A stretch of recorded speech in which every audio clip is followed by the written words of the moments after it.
Good morning, everyone. Thank you for joining. Go ahead and get started with today's presentation.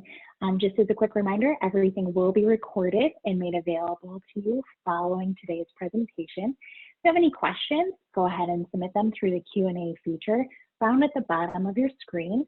And with that, we're going to go ahead and pass it off to Laura. Laura, you ready to kick us off?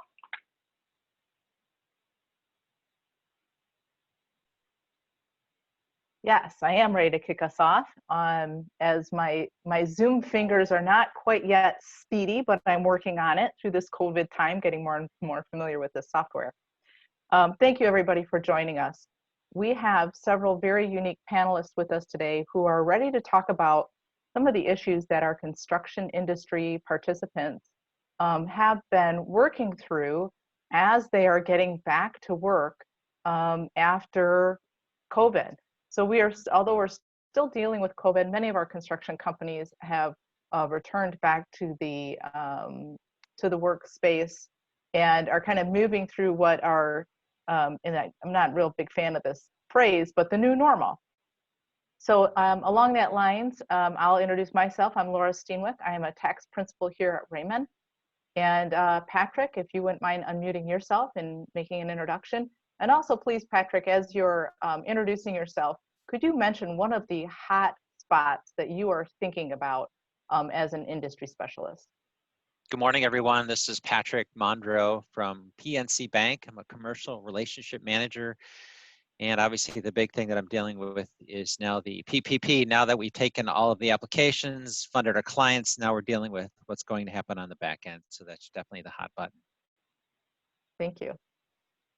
And thank you, Derek, for joining us. If you could do an introduction, and what is your hot spot? Hi, Derek Kiska with Highland Commercial Insurance.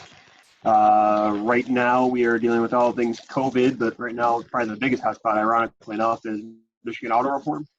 So we'll touch on that a little bit later, but that's coming at us fast and furious. There's a lot of questions about that right now. So, perfect. Aileen, could you introduce yourself, and what is your hot spot? Good morning. My name is Aileen Leiprant. I'm an attorney at Hilger Hammond, a law firm in Grand Rapids. I apologize. I think my dog's barking in the background, so sorry for the noise if you can hear that. The hotspot right now for us is all things COVID claims and contract negotiations, especially around additional provisions to protect parties going forward in the future. So thanks for letting me participate today. Very, very happy to have you here. And good morning, Ryan. Could you introduce yourself, and what is your hot spot right now? All right, so I'm over my first fear of talking on mute because I don't see the little red icon in the corner. But my name is Ryan Whitman. I'm a tax principal with Raymond, and I sit in the Toledo, Ohio office. And the hot spot I'm hearing a lot about right now, since we're coming up on the deadline, is are these PPP funds going to be taxable? And if they are taxable, when are they going to be taxable? Yeah, that's a big question I'm hearing fairly frequently. And good morning, Ashley. Good morning. I'm Ashley Dunworth. I'm a manager in the Assurance and Financial Reporting Department. I'm located in our Troy office in Michigan. I lead our construction niche group in the Southeast Michigan region. My hotspot is how to account for the PPP loan and forgiveness for financial statement purposes, and changes to financial statement disclosures that are coming down the pipeline. Great. Yeah, and that goes hand in hand with some of Ryan's questions and definitely some of what Patrick and Derek are going to be talking about today. That PPP loan is still kind of hanging out there. And good morning, Susan. How are you doing today? Good morning, Laura. Good morning, everybody. Go ahead. Please introduce yourself. Sure thing. So Susan West, I'm the principal at Raymond over the HR Solutions Group. And our hot topics are all around return to work, employees who are fearful about coming back to work. What are the workforce planning strategies if clients are trying to ramp up and may not need a full staff right now? So everything more or less employee related as it relates to the pandemic. Yeah, it seems like we have so many different areas right now that are of top concern for construction people that are over and above what they'd normally be dealing with right now. And I thank you all for joining us this morning in our conversation. Andy, you're on as a panelist too. Could you give a quick introduction? I sure can. Good morning. Andy Rose. I am a tax principal at Raymond and heavily involved in the construction industry. I lead the construction practice with Laura and several other of our construction niche leaders. And happy to be on the panel this morning and interject whenever it's appropriate. So thank you for everybody that's attending. Yeah, thank you. So I'm just going to start. We've all talked a little bit about what your hot areas are right now. Aileen, can we start with you on what your hot area is? I have been attending the CFMA National Convention virtually this week, and there has been a lot of talk over this thing called force majeure. I don't know if I'm pronouncing it correctly, but contracts seem to be definitely in a negotiation phase for many of our contractors. Can you talk about what you're seeing right now?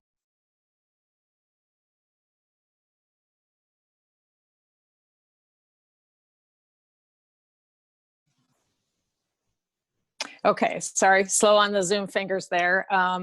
Force majeure, that's the fancy French word for, something really bad happened, basically. And I would say we're kind of on the spectrum or this continuum. 3 months ago, 90 days ago, it was all about notice, notice, notice. Look at your contract, make sure you're giving notice of a particular event. Now everybody's paying very close attention to that event as described in their contract, which is typically called force majeure, and events that are listed out that say, hey, if something like this happens, your performance may be excused. Or if it's not excused, you might have the opportunity to ask for more time to perform or more money to perform. And I would say, I've been doing this almost 30 years and never has there been so much attention around this particular provision. And going forward, I think we're going to see folks making great efforts to modify existing force majeure provisions. So for instance, your AIA documents list about 6 or 7 events that if they happen, you can ask for more time. The consensus doc agreements are even more robust, and they specifically list epidemic and pandemic as a reason for contractors to have more time. So that force majeure provision has been the heart and soul of the analysis going forward on claims.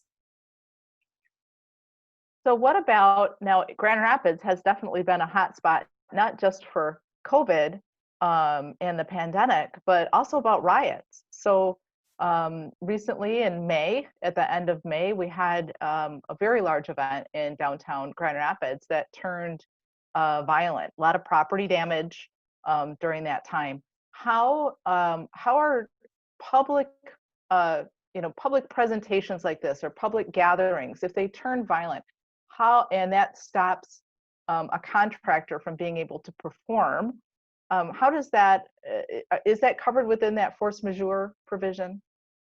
That is going to be so specific to your contract, whether or not riots are covered within it. But most rioting activity or demonstration activity, the violent portion of it is occurring in the evenings while construction activities are not ongoing. So the riot activity has been more disruptive, I would say, in the evenings. And the resulting property damage from the riot activities, which has been very significant. In some cases, rioters have burned down buildings under construction. In those circumstances, you're really looking to the builder's risk policy to respond. And typically riots are a specified peril that's covered under the builder's risk policy. So we're not seeing the demonstration activity as disruptive to ongoing construction, except to the extent that a project gets burned down. That's about as disruptive as you can get. But this might be a great time for Derek to respond perhaps on what he thinks about builders risk responding to that circumstance. Thank you. Yeah, go ahead, Derek. What are your thoughts on that? As a downtown resident, I saw firsthand what the level of damage was, and some of it was extensive. We'll be shutting down businesses for quite a period of time while they try to rebuild and recover.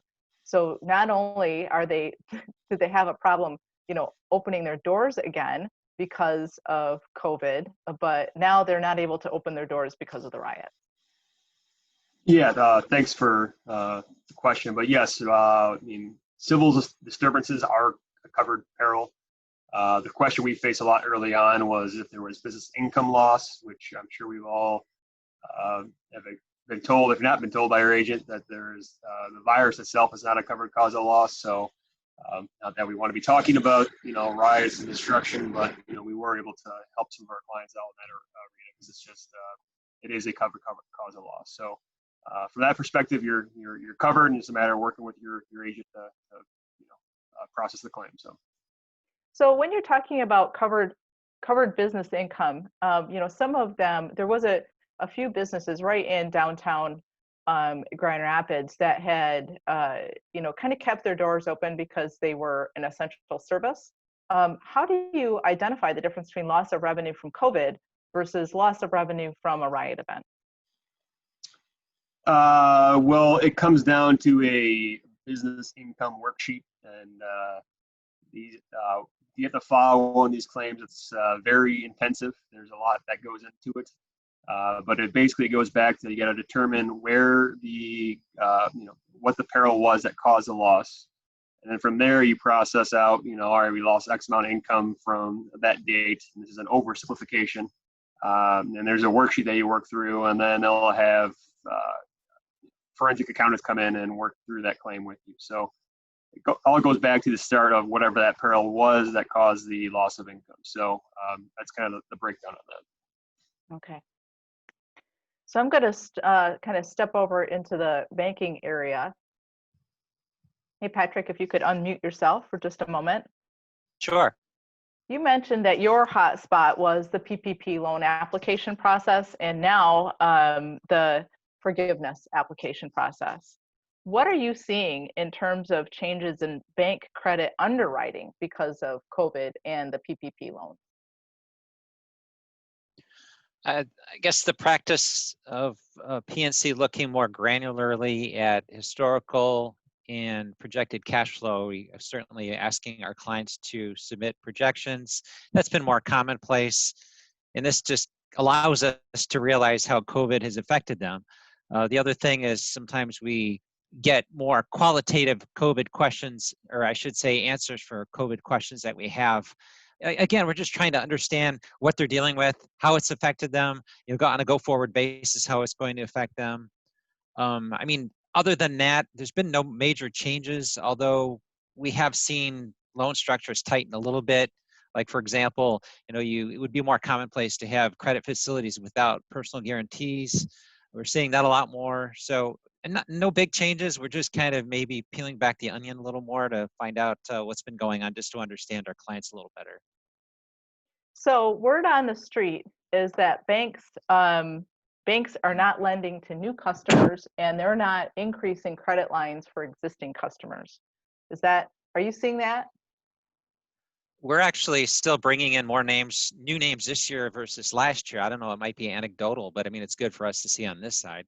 In terms of line of credit increases, we are granting them when they're warranted, as I'd mentioned, but we're again asking more questions.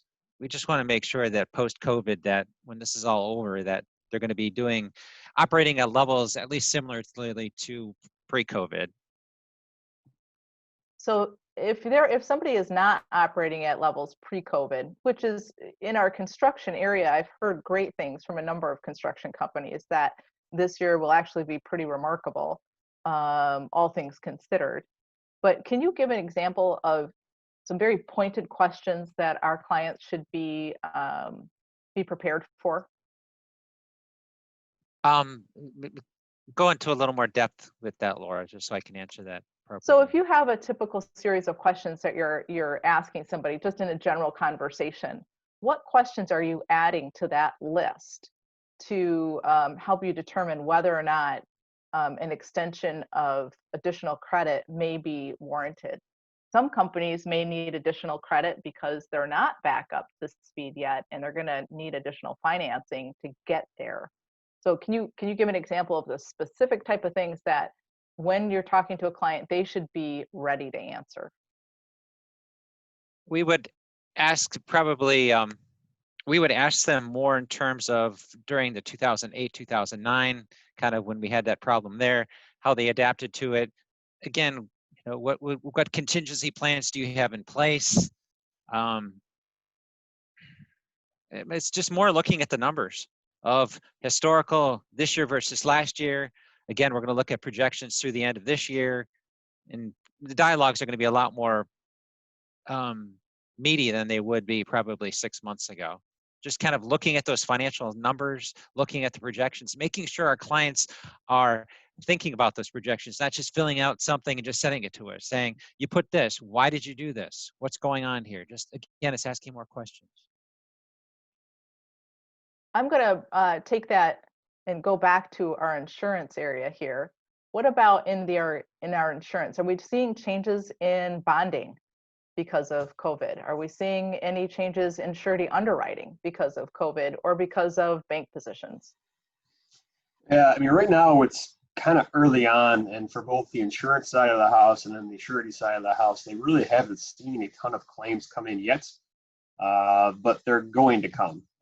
So going back to what was brought up earlier, you know, we have these difficult conversations about force majeure. What we're really encouraging our clients to do right now is over communicate the GC or the owner. That's something that's very important to just kind of communicate, hey, we're trying to get the job done. At the end of the day, surety is just in place to make sure the job gets done. So really communicating with whoever you're working with on, you know, kind of any hiccups you might have. You know, another big issue that a lot of our clients are having, and I'm sure many people on this call are, is getting enough people back with the amount of money they're getting collecting in unemployment. And then beyond that, you know, making your employees stay safe. So this is touching on several different issues. But, you know, from the insurance side of the house, we're going to see claims. We're going to see people say, hey, you need to keep a safe workplace. So what we got to do is over document, do as much as we can. What are we doing for PPE? What are we doing for sanitation?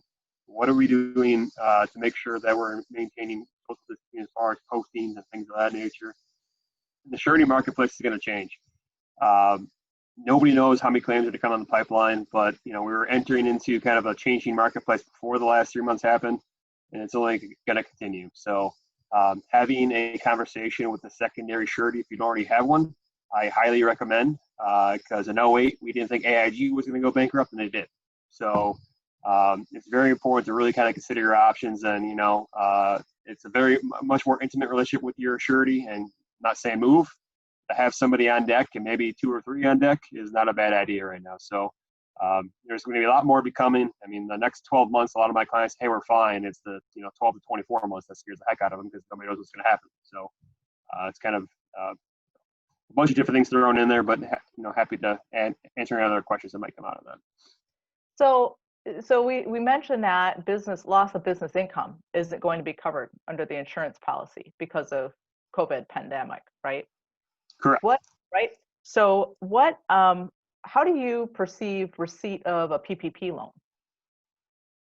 Does that doesn't have much of an effect at all on us. I mean, the one thing that we're hearing from our lobbyists for a while there that's kind of died down is that at one point it sounded like one of these relief packages might include some sort of BI, business income coverage in there, and we don't know. It seems like that final round of funding has hit the wall for a bunch of reasons we don't got to get into on this call. But one thing that we still are recommending to our clients is track whatever you think you've lost as best you can, and track what you're spending on PPE and stuff related to COVID. Because if there ever is this next round, our lobbyists originally were saying, hey, we think there's going to be a component built into this, but it's probably going to be like the PPP loan, and that's going to be on a first come, first served basis. But again, that's kind of hit, the Washington wall. But still at the same time, I'd rather have the information and not need it than need it and not have it. So Got it. Not really answering your question, but that's kind of the reality we're in right now. So. Yeah, the reality is we have a lot of questions right there and kind of, you know, some half answers, right? In our tax area, we are seeing law changes almost every other day. And it kind of makes the ability to form decisions very difficult. Is there anything else that your contractors can do to improve their risk profile right now? Again, it's over communicating and having as much documentation in place as you possibly can, from both the surety side and the insurance side. So on the insurance side, you want to show what you're doing, because again, the lawsuits are going to come. I want to document how I'm training my employees in COVID safety. I want to show what we're doing as far as protecting. I want to document as much as we can, because when that claim comes, we want to show, hey, we did A, B, C, and D to best protect ourselves. Then when it comes to your surety relationship, I mean, it's kind of similar to what Patrick said. You know, we want to make sure we're communicating as best we can with the surety marketplace. You know, what our plan is going forward, how we're dealing with this. There's a lot of companies, I mean, they're starting back to work. I mean, they're going to finish the 12-month projects. It's got 12 to 24 months. You want to, over communicate with your underwriters and work with your broker to best present yourself, because the insurance marketplace and the surety marketplace is going to change. Prices are going to go up, and you want to, be the best in class profile. And what that means is to, really develop a strategy to present yourself. It's not just submitting an application and let's market it and, we shop to 4 or 5 different carriers and we'll get the best price. No, that's not going to work. You need to actually have a proactive approach and, work with your incumbent carrier, and then find some strategic partners that are potential backups. Because again, nobody knows what's coming in 24 months from now. And I anticipate prices are rising, especially on the insurance side, because they were rising before this even started. And it's only to compound, to 10 to 15, 20% would be relatively common, in my opinion, going forward. And you really got to present yourself as best in class. So are there new coverages that construction companies should be looking at? A lot more companies are looking at directors and officers insurance. Typically, that's kind of in the publicly traded realm in some larger companies. I would say prior to the pandemic, maybe 5-10% of my clients purchase that coverage. But directors and officer coverage is that catch-all coverage, and I'm again oversimplifying on this, but it covers lawsuits that might come. So people might say, hey, you managed the company wrong for such and such reason, and our employees are going to sue us. And then employment practice liability insurance, we're seeing more people purchase just for wrongful termination. Why'd you bring so and so back? Why'd you not bring me back? Those are 2 coverages we're seeing a lot more people look at. And the other big one right now, and it's not as big in the construction realm, but receivables insurance. There's been a big uptick in that just because, more in the manufacturing space, because bonding kind of offsets a little bit of that. But, construction companies do have that exposure that's out there. So, I mean, those are kind of the 3 that we're seeing the biggest uptick in research in. And as you might imagine, pricing is going up in those as well, just because a lot more people are purchasing. So those are the 3 I would touch on off the top of my head here. So. As far as kind of a new question here, as far as financial statements are going, Patrick and Derek, there's some disclosure, ones that were issued earlier on in the year, there was no COVID disclosure. Now there's a little bit of COVID disclosure happening on financial statements. What information are bankers and our sureties looking for within financial statement disclosures moving forward? I'll let you go ahead, Derek. Go first. Yeah, I mean, nothing all that different as far as what they're looking for in the statements themselves. It's just kind of the forward plan. So it's a story, right? So that's kind of what we want to talk with the surety, kind of, help them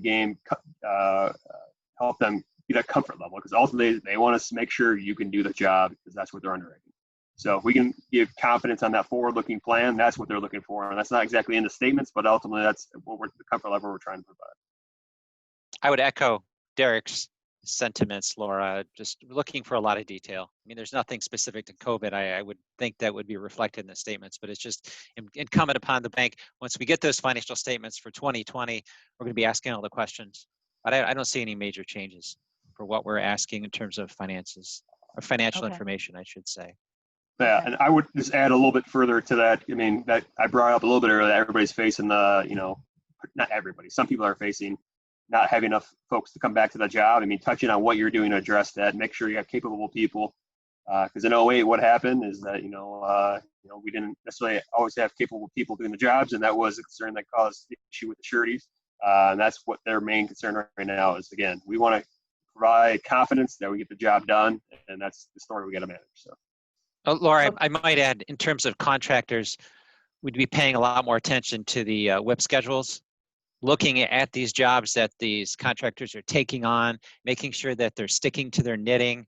I mean, I still think it's not a lack of work that is causing risk right now, but it's kind of an overheated environment. So we want to make sure that the contractors are staying trouble. Patrick, you paused there for just a quick second. I'm going to pivot on that topic because Derek mentioned a couple items. Oh, contracting customers. Can you hear me now?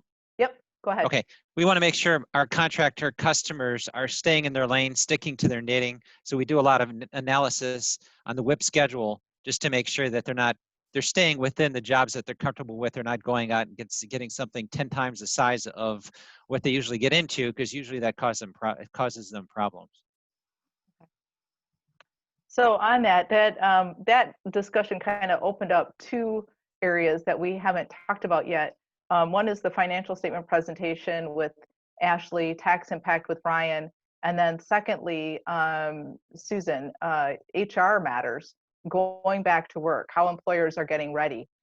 If they haven't demonstrated their readiness, obviously that's going to impact some of the things that Derek ends up looking at from an insurance perspective. So Susan, if we can pivot to you for just a minute.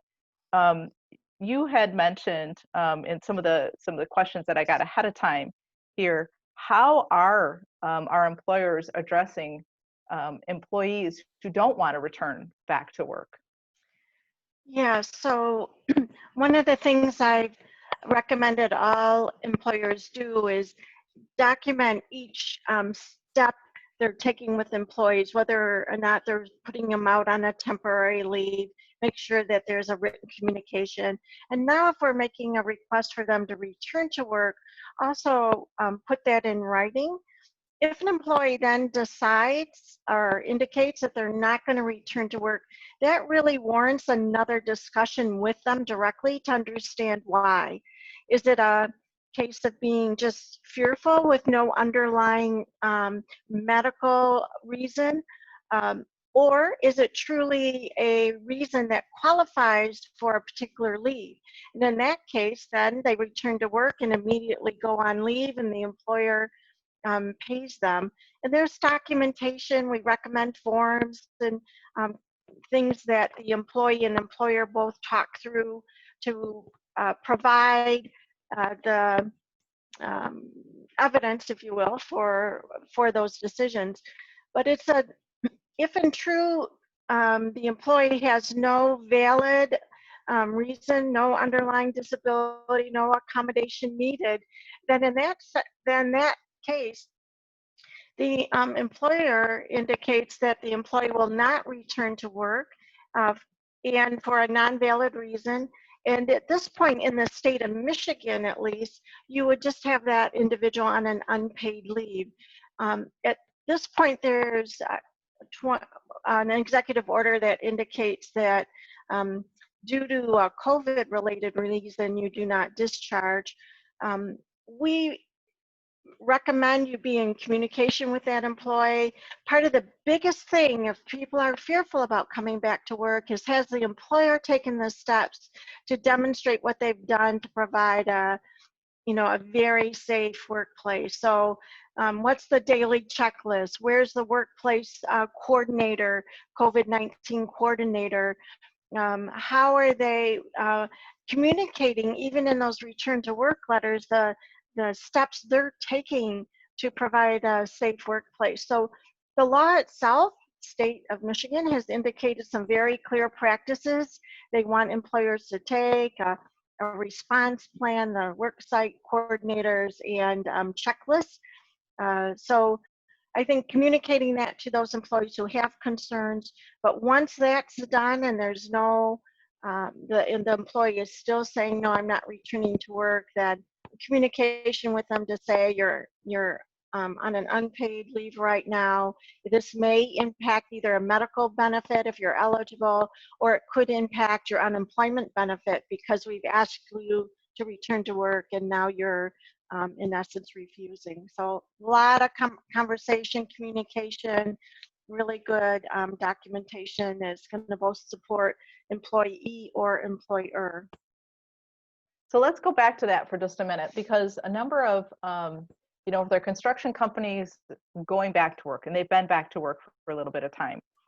Hiring people has been very difficult in the best of times in the construction industry. We've had a shortage of labor, and now within COVID, our shortage is even greater, right? Because we have a certain portion of our workforce that is fearful of returning to work. They're otherwise, you know, able to return.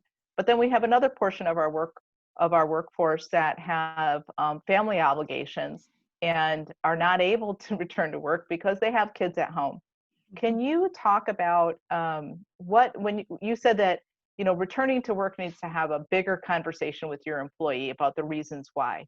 Well, there are some very clear benefits for not returning to work. And I think we need to be a little careful about the semantics when somebody says, hey, I don't want to come back. If you go to the internet, right, Google, Facebook, people say, is that person now being fired? Is that a voluntary refusal to work? Does they then just quit? If they have kids at home and they can't return because of that, are there benefits available to them that the employer and the employee can work through? So kind of three factors there. One, somebody's got kids at home and so they can't return to work because of childcare matters. Two, if somebody is not returning to work, is that considered quitting? Because it's two factors there. Yeah. Yeah. So definitely under the emergency family medical leave, there is an opportunity for an employee who has daycare or childcare issues related to COVID-19. They are absolutely eligible for a benefit up to $200 per day. And that, you know, that's why I say let's have a discussion to understand why. Just don't carte blanche accept I'm not returning to work and make a decision. No, you need to understand why, because the minute you say return to work, you are now saying you're eligible to be eligible for one of these benefits if you qualify.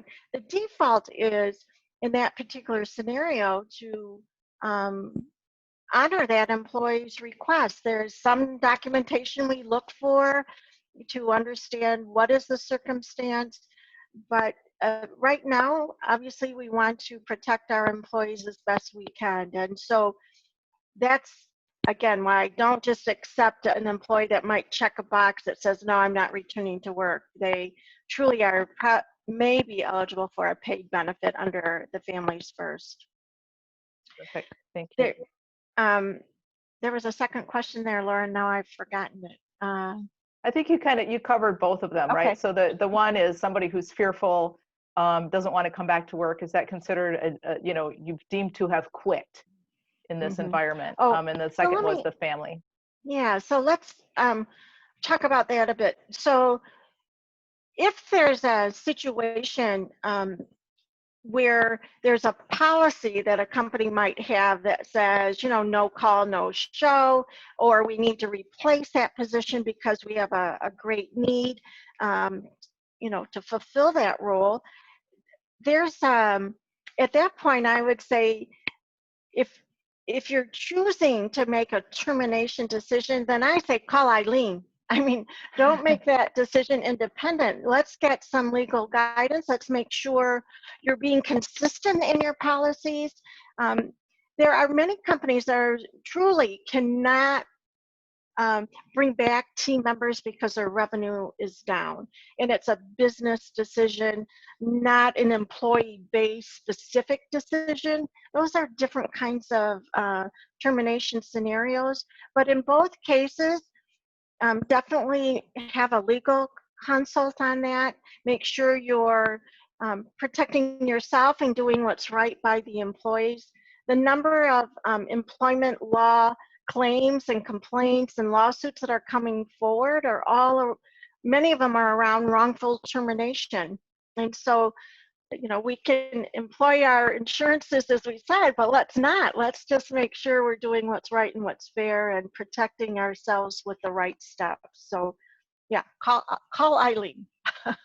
We'll be happy to be a part of that conversation. Obviously, from an HR point of view, there's lots to consider, and we don't want to, you know, increase the risk for the employer when there's some simple steps that could be taken. So, Eileen, you have some other comments on that subject? Well, my first comment is I don't hold myself out as an employment lawyer. So when I Okay, get that good. phone call asking questions about termination, I put the people in contact with the experts in employment law.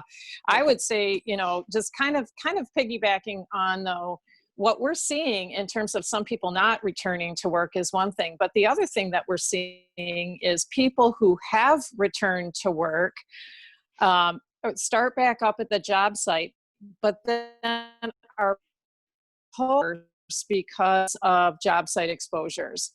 So we are seeing more and more instances of forced quarantines under the executive orders, CDC guidelines, and local health department guidelines. So you might have a healthy workforce, but if there's been an exposure, they now get pulled out of the workforce. And so, you know, again, it's all a continuum. 3 months ago, it was scurry for a claim. You know, now in the past couple weeks, it's like, yay, we're back to work. And now what we're seeing is, oh my gosh, how do I handle the fact that 5 different trades on this project have positives? And so going through the process of following the health department CDC guidelines on quarantining those employees. So we're all excited to get back to work, and now we're stalled again because workforces are quarantined. And that's a really big issue in terms of general contractors managing the safety of the project site so that you can actually keep the construction going.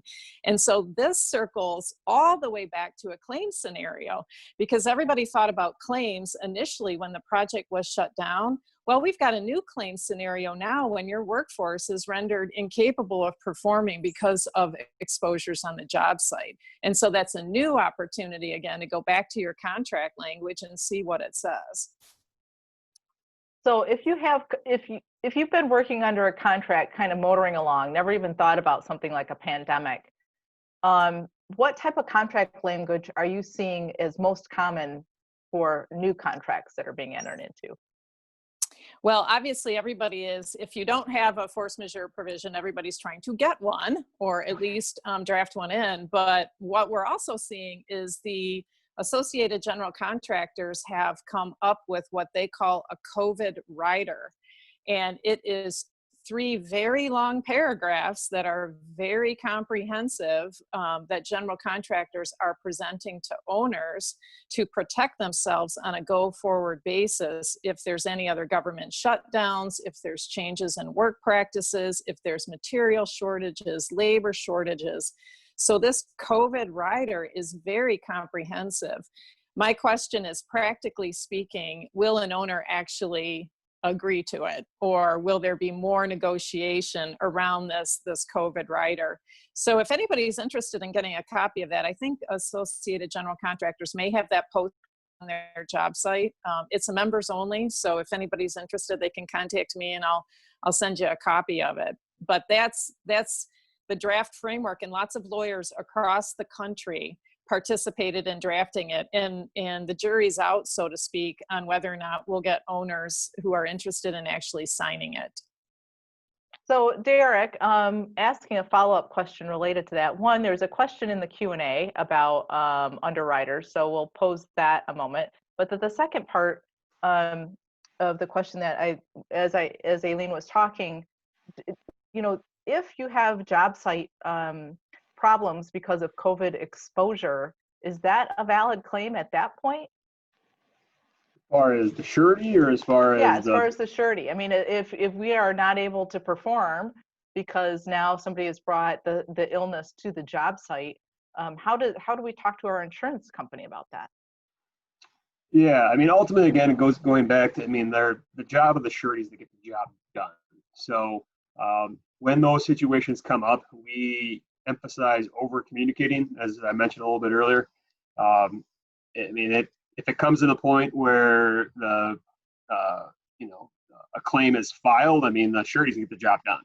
I mean, the goal is, though, to not have that happen, and by all means necessary, because I mean, if a contractor loses, his ability to get a bond on a job, and then all else, it's out of business. So, we're trying to avoid that at all costs.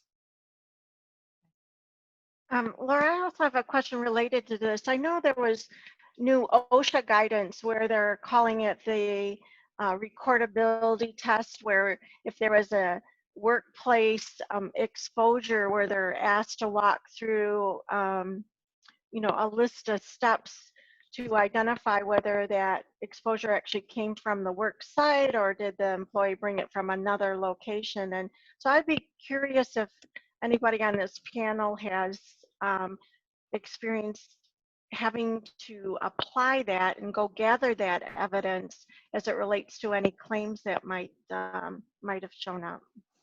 Yeah, that's ongoing right now, but as far as from an OSHA standpoint, sounds like it's going to be recordable in the medical space for contractors. I mean, it does not appear that will be the case, but that has been an ongoing, I mean, as we talked about earlier, this is evolving, by the day. But the important part is, again, going back to show what you're doing to protect your employees and how you're doing and documenting what you're doing. Because if all of a sudden you get 7 or 8 cases at the job site, there's no way to prove that they got it from your job site. But that's not going to stop lawsuits. The lawsuits are going to come, and as a company, you got to do everything you can to protect yourself and show what you did. It's no different than your workers' comp. How we train our employees, how we doing what we do, everything we do to keep them safe. So the lawsuit comes and say, hey, we did everything we possibly could. It's just an accident. You got to protect yourself from that perspective. Aileen, did you have a comment on that? Yeah, just to weigh in on that, and Rick actually covered most of it, which is the whole causation piece is very, very challenging. So for anybody to make a claim with a worksite exposure, it will be a challenge. And that, again, the emphasis goes back on your general duty as an employer to maintain a safe work environment for your employees is really key. There is a great resource, though. Last week, the MIOSHA published an administrative guideline on how they're going to be investigating claims or complaints of exposures on job sites. It's a very lengthy document, but it outlines the process that your MIOSHA officers are going to undertake, which starts with an initial investigatory phone call. So if anybody's interested in that resource, I have a copy of it, and I believe it's also published on the state's website, so very handy. MIOSHA also published a tool specific to the construction industry, just more along checklists and things to do to prevent exposures, but that tool in the form of a PowerPoint has many helpful links on it. So it's a great resource to consult as you're trying to work through these thorny claims on projects. And you said that was available on MIOSHA's website? Yes, State of Michigan, Google in a couple keywords and you'll find it. I've got it too easily. I have a resource page that I go to as the phone is constantly ringing with these questions, so. Great. So a question from the Q&A, Derek, and then we have 15 minutes left to talk about financial statement and tax matters that are also kind of hot topics right now. So Derek, the question from the Q&A is, what about going back to underwriters to reduce current year premiums due to decrease in revenues and other financial factors that are updated each year?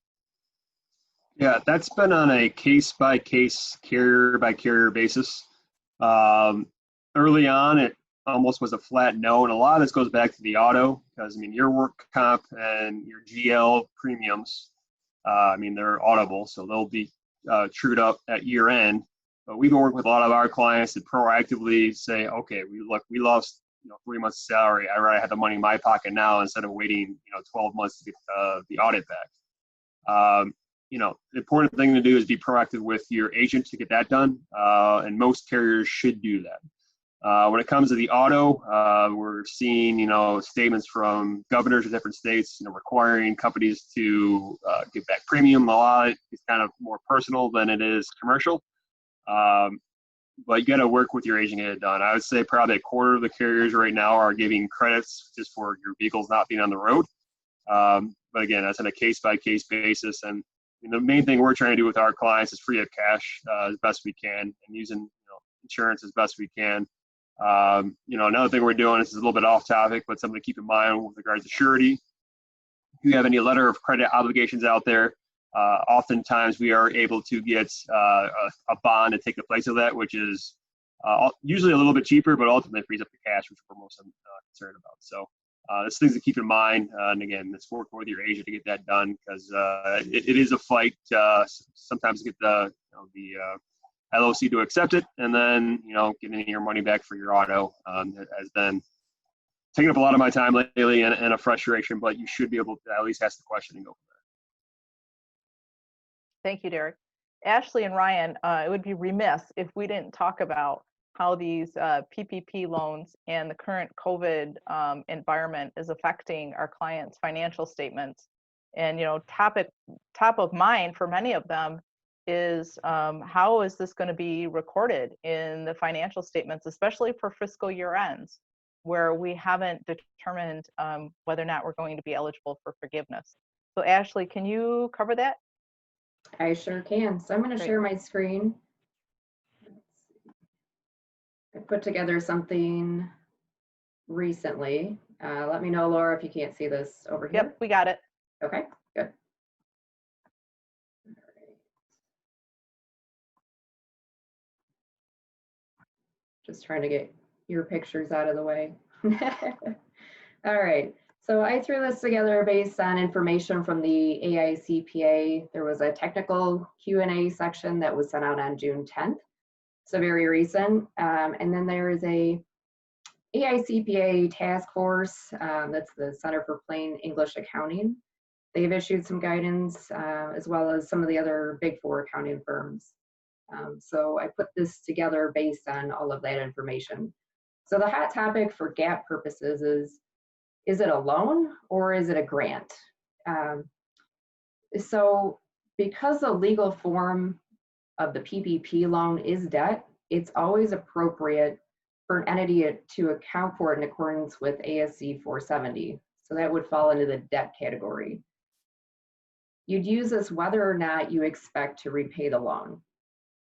You also have the option to account for it as a grant though. But you can only do this if you're expected to meet the PPP eligibility and loan forgiveness criteria. So basically what that means is if you're not expecting your loan to be forgiven, if you don't meet that criteria, it wouldn't qualify, right? Then really you're just back in a loan situation. So the issue here is there's really no authoritative guidance directly for private companies. So what they say is you've got to look to other standards that are similar. They say to use it by analogy. So your options for grant accounting is International Accounting Standard 20. So that's accounting for government grants and disclosure of government assistance. There's also not-for-profit accounting for revenue recognition and gain contingency accounting. So I'll go through each of those.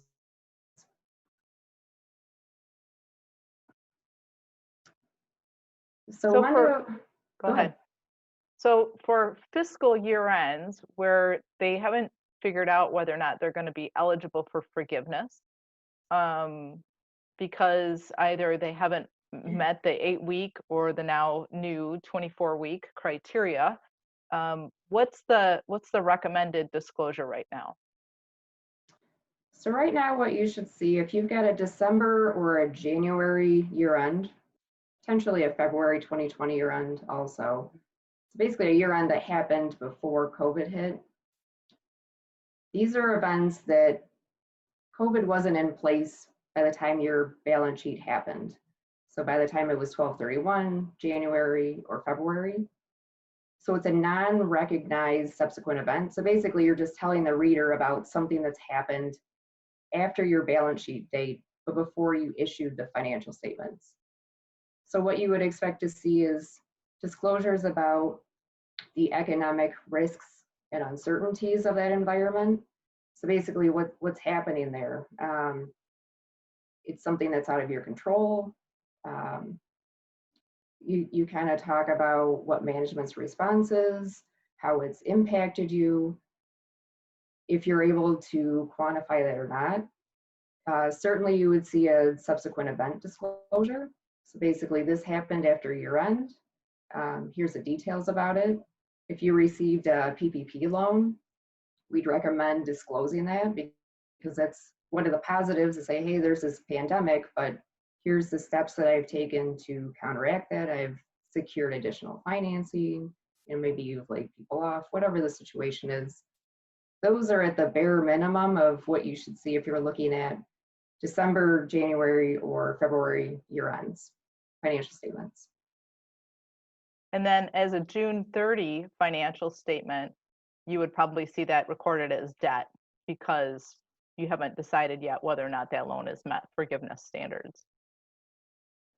Correct. So if you're not sure if you meet the PPP eligibility and loan forgiveness criteria, that would be recorded as debt. Would you, if you did get your loan forgiven, would you expect to see the forgiveness represented as netted with the expenses that it was used to pay, or would you see it as a revenue item? It depends. It depends if you fall under accounting for it as debt or as a grant. So if we look here on my screen, so if it's debt, it would be gain on the income statement when you receive that forgiveness. Okay. You call it something like forgiveness of debt income or other income. If it's a grant, it depends. So if you're falling under IAS 20, you'd credit it in the income statement, either under a general heading such as other income, or you would net it against related expenses. If your analogy is to use the non-for-profit revenue recognition, it says contribution revenue, and that's just because it falls under not-for-profit accounting, but you use some sort of title like other income, forgiveness of debt income, something like that, where you wouldn't net it against the related expenses. And if you're using the gain contingency model, it would be recorded as a gain on the income statement. So I'm curious, Laura, so for Patrick and Derek, for most construction clients that you have, where would you want to see this? Because it is an option. Would you rather see this as just a separate line item on the income statement, or would you rather see the forgiveness netted against the expenses? Ashley, I would rather see a separate line item. Okay. That's just my opinion. Agreed. So From go ahead, Derek. Surety side. I agree with Patrick. Okay. So from the tax side, Ryan, what, there's been a lot of discussion as of late, and certainly at CFMA National, this is still kind of sticking with people, the idea that the IRS isn't going to allow you to deduct the payroll costs and the other costs if you happen to ask for loan forgiveness. So what's the current environment right now?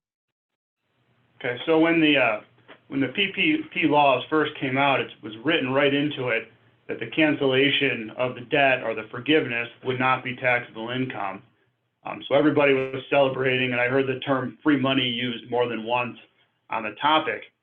But those of us in the tax world, at least a lot of us, had the opinion that it was kind of too good to be true, and that at some point the IRS was going to pull the rug out from under them. And they did that with Notice 2020-32, where they said any expenses you pay with PPP money are non-deductible. Several of the congressmen who drafted the act wrote a letter to Secretary Mnuchin on May 5th, 2020, telling him that that was against congressional intent, asking him to reconsider, but it's been radio silence on that since. You had a good point there, Laura, with the June 30th year end, as well as we're coming up on July 15th, which is a big tax day, because not only is the 19 balance due, but quarters 1 and 2 are due at the same time.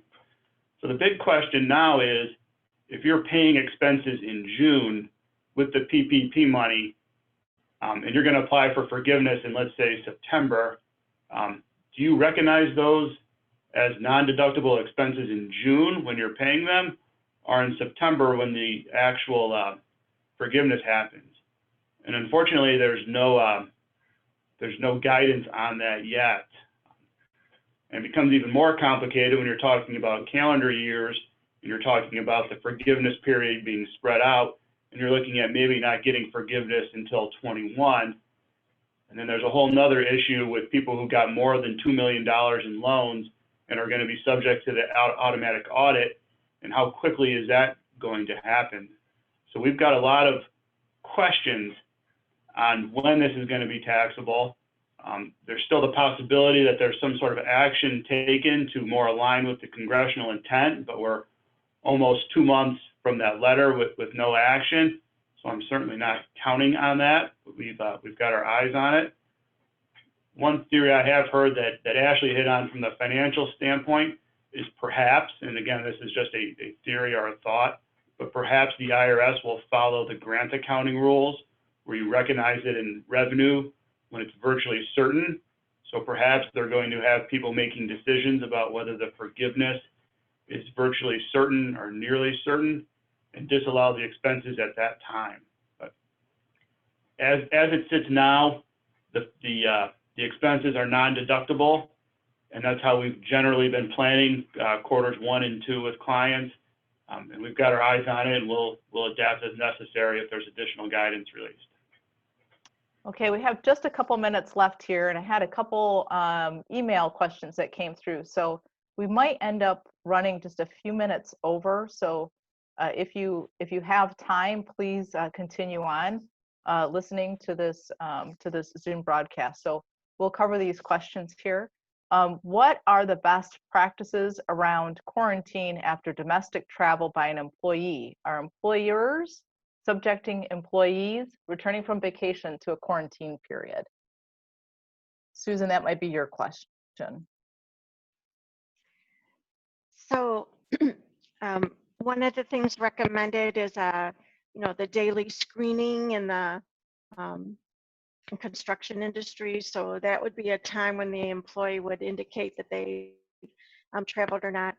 I would then refer to the CDC or state local guidelines. If you have symptoms, if you don't have symptoms, there's a 14-day quarantine period, especially if there's been international travel. It's sort of a case-by-case scenario, but I would recommend that again, a very clear discussion be had with that employee. Were they going from residence to residence? What kind of exposure did they have? Are they experiencing symptoms? And then that would fully define what kind of quarantine and when they would return, and what kind of documentation, if any, is needed based on any medical diagnosis upon a return. So generally, you're hearing that most employers are allowing that person to come back to work, but relying on the screening process to identify if that person is symptomatic. It's them answering, were they in close contact? Was there an exposure? Where were they going? So it's not a simple yes or no. Got it. Yeah. So make sure though, again, what's your screening assessment process? So you're doing that consistently, and you're not just targeting that process with one employee over another, right? So make sure that whoever is handling that process is fairly well educated on what the steps are necessary and where they would go to make a proper determination on how that particular situation should be handled. So sorry, there's not as much of a black and white. You could typically just say, I'm going to quarantine you for 14 days, but you know, is it necessary and does that make sense? Yeah. Right. And, you know, we have even a bigger discussion on how do you pay that person during those 14 days? Are there tax credits available to kind of help cover the cost? We don't have enough time for that in this discussion, but I'm just going to plant those seeds there to say, let's have a bigger discussion with your advisors, your financial advisors, your CPAs, your attorneys, because there are a lot of things in this COVID environment that are more questions than answers, but certainly these professionals can help you at least guide you towards making an informed decision. We have one more question here that came through. What is Michigan's 2-year construction volume forecast? Patrick or Derek, do either one of you have a crystal ball? I probably wouldn't be on this call. I'd be collecting my millions. Right. Patrick, do you want to weigh in? I really don't, but like I said, I think it's still a good industry. We expect it to be fine. I guess, you know, the next 3 to 6 months will be slower, I should say, but we're expecting 2021 to be pretty decent. Okay. And hey, Laura, Andy? I'll interject on that one as well. I think any numbers that you have seen, you know, earlier pre-COVID, those are out the door. And with projects being shelved, some indefinitely, some permanently, projects sliding off to 2021 and further out, I think it remains to be seen. I mean, we just saw what's happening. Wednesday was the largest one-day outbreak again in the U.S. So COVID is, as much as we want COVID in the rearview mirror, it is not. And there's a lot of uncertainty out there. So, you know, you'll probably be on that call as well today. CFMA has their virtual conference going on this week. So anybody that doesn't know what CFMA means, Construction Financial Management Association, it's a great resource. I would highly suggest joining if you're not already a member. And this afternoon, we will have the luxury of hearing Anirban Basu probably go into a lot of what, you know, a lot of detail on that question. What's it look like coming up for contractors, projects, and, you know, I think we'll have more information on that after that presentation. Yeah, and Ariban, just to give you a brief history, he has been doing presentations for Association of Contractors and CFMA for a number of years. His recording or his broadcast this afternoon will be recorded. So if you do end up becoming a CFMA member, you'll have access to that recording, and you can hear what he has to say. One extra comment from another member of our audience here who's in the insurance area. He's noting MDOT funding will likely drop in 2021, lower tax basis to pay for new projects, and road builders are expecting less moving forward. Now, Patrick, good information. You know, we talk about this economic environment, this economic uncertainty where our contractors were applying for PPP loans. We still have a lot of economic uncertainty out there. Association of General Contractors did publish some economics regarding the construction industry. And if you need a copy of that, I'd be happy to forward it to you to keep in your files as part of the discussion of why you may have received a PPP loan. There's the back end discussion though of, did that economic uncertainty come to fruition? Was your balance sheet and income statement actually affected by this? I mean, you may have gotten the loan because you were uncertain at the time, but you didn't actually experience an economic downfall. So the back half of the discussion is, do you ask for forgiveness? And that is the to be determined type scenario. We can't answer that question yet, right? We still have a lot of, I think, new law that'll be coming out on guiding us on how we apply, or if we apply for forgiveness. Patrick, one last comment from you, please. Do you know when the banks are going to be ready to accept those PPP forgiveness applications? We're piloting our portal out, I think, in the next 2 weeks, and I would assume that we would have the full portal for our customers by late July. And a lot of that has to do with the SBA. You know, they keep pushing the goalposts this way, and they keep issuing, subsequent IFRs and things like that. We're ready. On the front end, we had a matter of days to put the portal together. On the back end, we've had weeks and weeks and weeks. So we've got it down to a science. But at the same time, we keep coming back to we're ready to go. But then we hear something different. We say we just got to hold. We're in a holding pattern. So it's frustrating, but it's going to be a better customer experience on the back end, at least from working with their bank, as it was on the front end. That's good news. Great, good to hear. So panelists, we did run a couple minutes over here, but I do want to give you the opportunity for closing comments. So Patrick, if you could go first, what final thoughts do you have for our listeners? Again, it's more the banks will work with you. I think it's going to be a little frustrating on your end is what to apply for, what not to apply for, and going through working with your accountant and your attorney to get that all straight. But when you're all ready to move forward, like I said, the banking experience on the back end will be better than it was on the front end. Great. Derek? Yeah, I'll just add that it's very important you spend a little bit more time on your insurance and surety programs going forward. You're going to have to be very proactive. Capacity is going to be restricted. Coverages are going to be restricted. You're going to have to really kind of think outside the box to be proactive about this because prices are going to continue to go up, and the only way you can hold the price as best you can is by being the best in class risk and putting that best foot forward. So being as proactive and working with your agent, it's more important now than it ever has been, and just being, taking those steps. And Derek, do you cover the whole state, or are you on the east side of the state primarily, or the west side? I have clients all over the Midwest, All actually. over. So. Okay.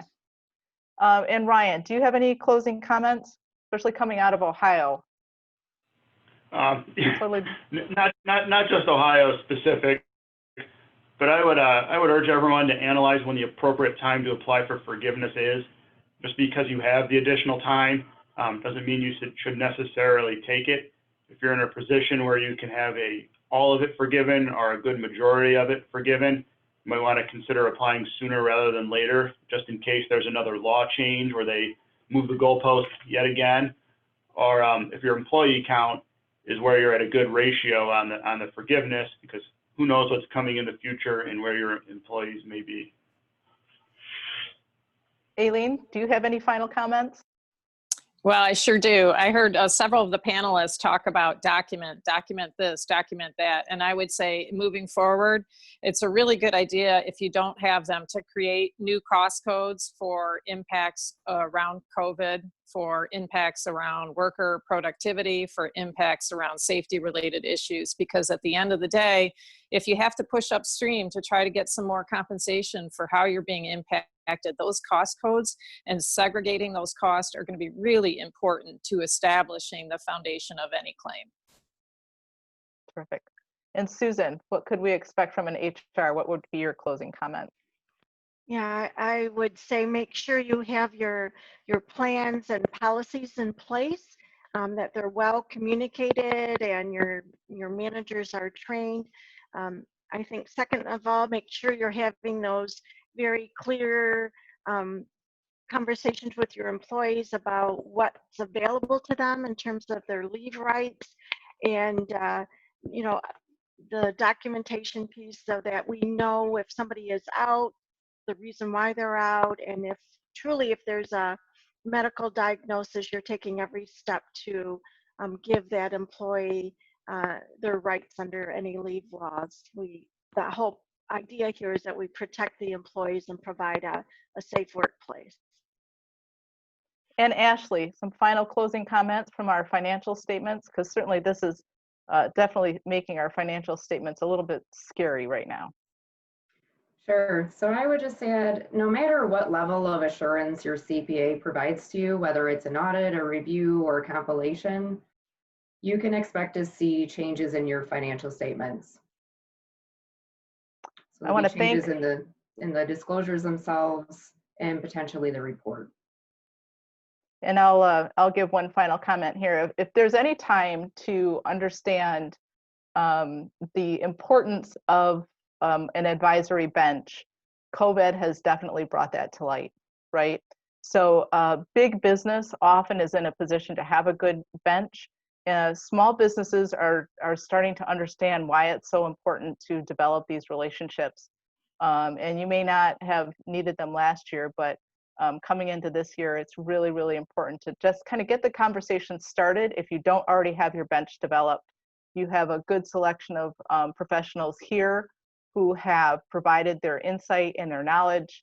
And our business community will continue to do that to support each other in this time when we really need to try to get a group understanding of how to move forward and how we're all going to be continuing to be productive businesses. Thank you all for joining us today. We did run 10 minutes over. If you have any, the people who are listening, if you have any further questions, please feel free to email me and I will contact any one of our panelists for additional support if needed. Thank you all. Appreciate your time. Thank you. Bye. Bye-bye.